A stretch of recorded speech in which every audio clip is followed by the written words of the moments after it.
We provide you the platform to turn your dreams into reality.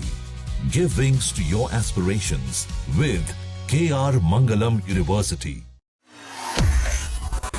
नमस्कार, दैनिक जागरण में आपका स्वागत है और मैं आपके साथ प्रिया बिष्ट।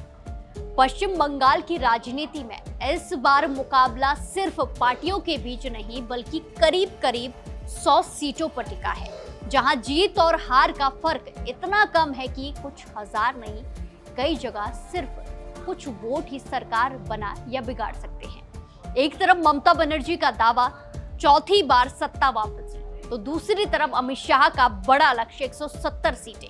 लेकिन असली खेल इन दावों से कई ज्यादा जमीनी स्तर पर बदल चुका है।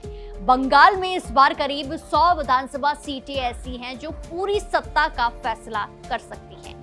पिछले चुनाव के आंकड़े बताते हैं कि इन सीटों पर जीत हार का अंतर बेहद कम रहा, कहीं 50,000 वोट तो कहीं सिर्फ 100 वोट से भी कम।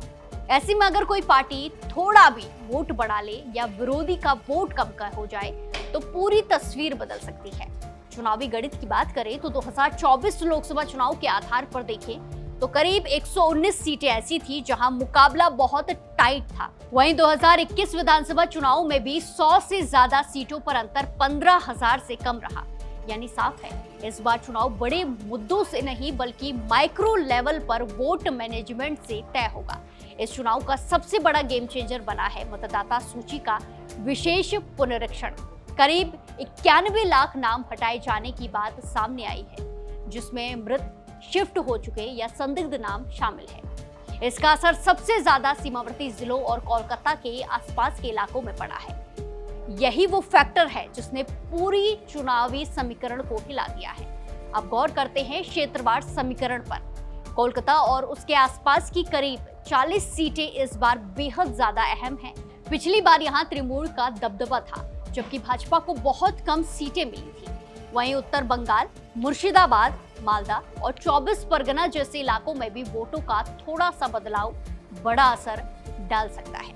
खासकर मथुरा वोट बैंक वाली सीटों पर मुकाबला और ज्यादा दिलचस्प हो गया है। अगर वोट प्रतिशत की बात करें तो 2021 में तृणमूल को करीब 48% वोट मिले थे, जबकि भाजपा को करीब 38%। वहीं 2024 लोकसभा चुनाव में भाजपा का वोट शेयर थोड़ा बढ़ा। इसका मतलब साफ है, दोनों पार्टियों के बीच गैप कम हो रहा है और यही इस बार मुकाबले को और ज्यादा कांटे का बना रहा है। अब असली सवाल यही है, क्या ऑल इंडिया तृणमूल कांग्रेस अपनी पकड़ बनाए रखेगी या Bharatiya Janata party BJP in करीबी सीटों पर बाजी मारकर गेम को पलट देगी? जवाब छिपा है इन 100 सीटों में, जहां हर वोट इस बार सरकार तय करेगा। तो बंगाल में इस बार लड़ाई सिर्फ सीटों की नहीं बल्कि हर एक वोट की है और नतीजे तय करेंगे कि वहां मुकाबला कितना ज्यादा दिलचस्प होने वाला है। क्या होगा फाइनल रिजल्ट, ये तो वक्त बताएगा, लेकिन इतना तय है कि इस बार बंगाल का चुनाव बेहद ज्यादा रोमांचक होने वाला है। फिलहाल के लिए इतना ही। बाकी तमाम खबरों के लिए जुड़े रहिए दैनिक जागरण के साथ। नमस्कार।